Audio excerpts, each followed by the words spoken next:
சூரிய பகவான் ஒளிமுகம் காண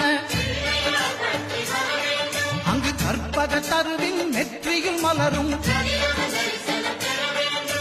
சூரிய பகவான் ஒளிமுகம் காண அங்கு கற்பக தருவின் நெற்றியில் மலரும் இருளை விலக்கி உலகை எழுப்பும் ஞாயிறு அங்கே குடியிருப்பான் அவன் ஆனை முகத்தனின் அடியவர் மனத்தில் ஒளியாய் வந்தே கொலுவிருப்பான்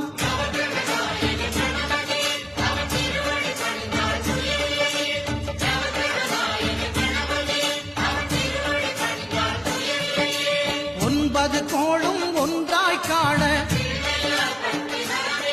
அங்கு கற்பகம் என்னும் கடவுளின்